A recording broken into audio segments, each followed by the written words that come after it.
Going. Excuse me.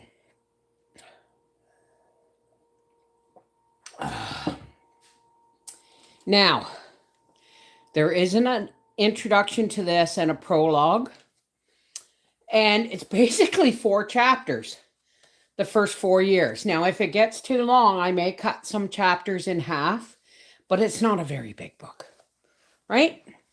So, welcome to Laura Ingalls Wilder, the first 4 years.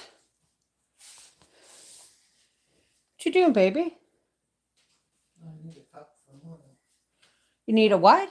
Coffee cup for morning. I didn't bring in my Tim Hortons. Well, you got Tim Hortons ones right there. No, there's a roll up there. Oh, okay. Okay. Hey. All right. The first 4 years. Introduction. This tale begins where Happy Golden Years ends. It tells of the struggle of Laura and Almanzo Wilder during their first years of marriage and is the next chapter in the story begun in Laura's childhood 8 books earlier.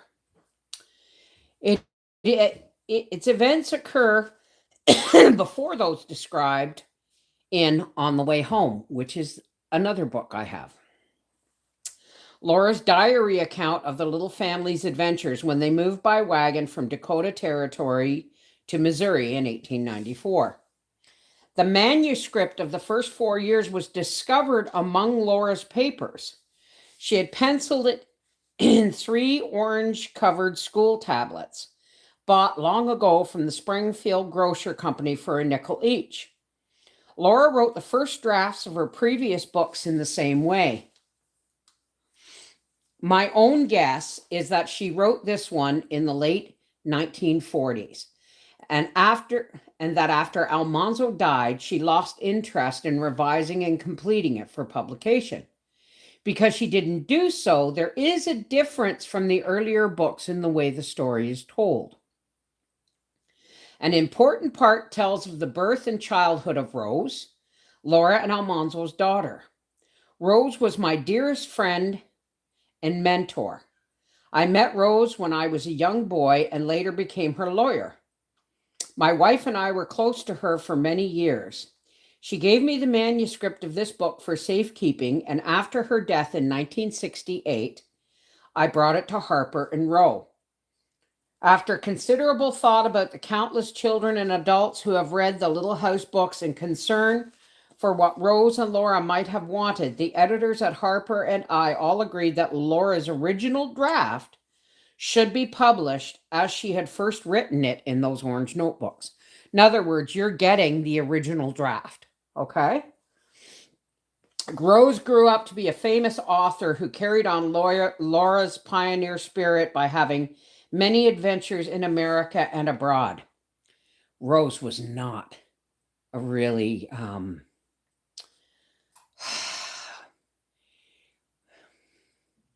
she was more of a sensational writer. She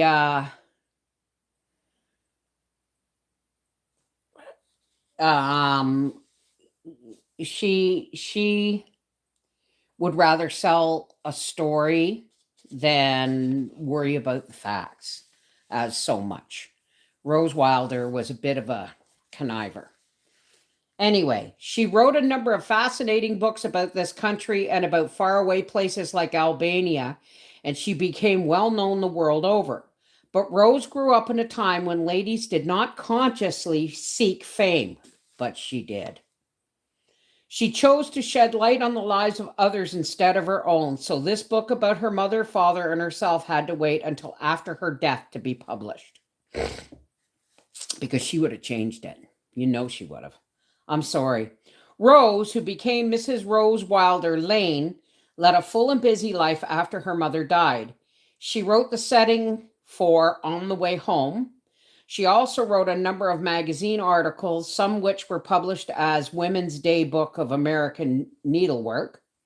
She worked at length on, okay, I'm sorry, but they're touting Rose Wilder to be something she's not.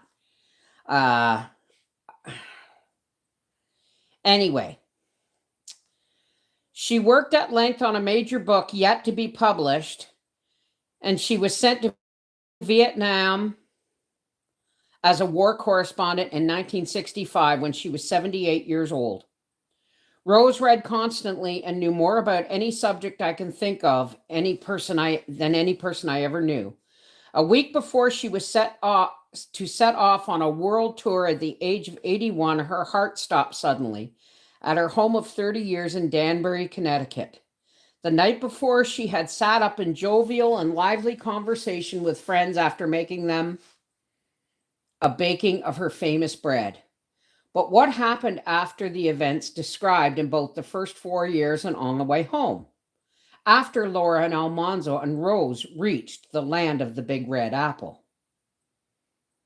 There in the Ozarks, Almanzo built by hand, with care and precision, a charming country house on land that Laura later named Rocky Ridge Farm. They lived and successfully farmed right there for a long and happy lifetime. Almanzo's ending in 1949 at the age of 92, and Laura's in 1957 at the age of 90. Their home was made sturdily to last for always, and the lucky people who go to Mansfield, Missouri may see that happy home with its fossils and its chimney rock, much furniture handmade by Almanzo, and many other treasures. Pa's violin, Mary's organ, and Laura's lovely sewing box are there, as well as some of Rose's possessions. Rocky Ridge Farm is now a permanent nonprofit exhibit. If you go, the curators who loved and knew the Wilders personally will take you around and tell you the details that may not be in the Little House books. Now remember, the Little House books were based on Laura's life, but they were a lot of the characters were amalgamated. A lot of, like for instance, in the Little House on the Prairie book, when they went to Kansas, Laura was actually only like 18 months old. She was the baby at the time. So that book was written on memories of and stories that she heard, from her family. We all wish there were more of Laura's stories. We have come to know and cherish their qualities of character and spirit. They have entered our lives and given them meaning. But if there cannot be more, may we make life stories of our own worthy of hers. Roger Lee McBride, Charlottesville, Virginia, 1970. Prologue. Okay. The stars hung luminous and low over the prairie. Their light showed plainly the crests and the rises in the gently rolling land, but left the lower draws and hollows in deeper shadows. A light buggy drawn by a team of quick-stepping dark horses passed swiftly over the road, which was only a dim trace across the grasslands. The buggy top was down, and the stars shone softly on the dark blur of the driver and the white-clothed form in the seat beside him, and were reflected in the waters of Silver Lake that lay within its low grass-grown banks. The night was sweet with the strong, dewy fragrance of wild prairie roses that grew in masses beside the way.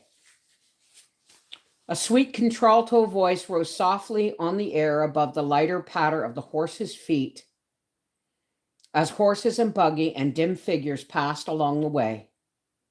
And it seemed as if the stars and water and roses were listening to the voice, so quiet were they, for it was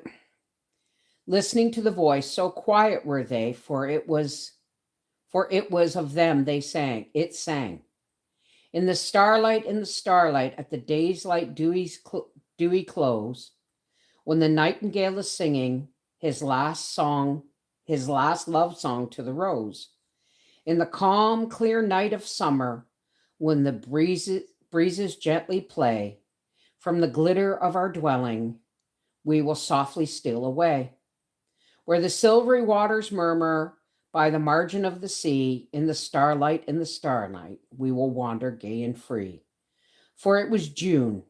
The roses were in bloom over the prairie lands, and lovers were abroad in the hill in the still, sweet evenings, which were so quiet after the winds had hushed at sunset. Now, the first year is this much of the book, folks. So, you've been given a taste. I will, chapter 1, you'll get in its entirety, but it's going to take some reading. So I wanted to get started for you. And again, like I said, the first year is almost half the book. The first year is almost half the book. Okay? I love you guys. Take care. God bless. And we will be back either tomorrow night or Tuesday night for year 1. Take care. God bless. Mwah.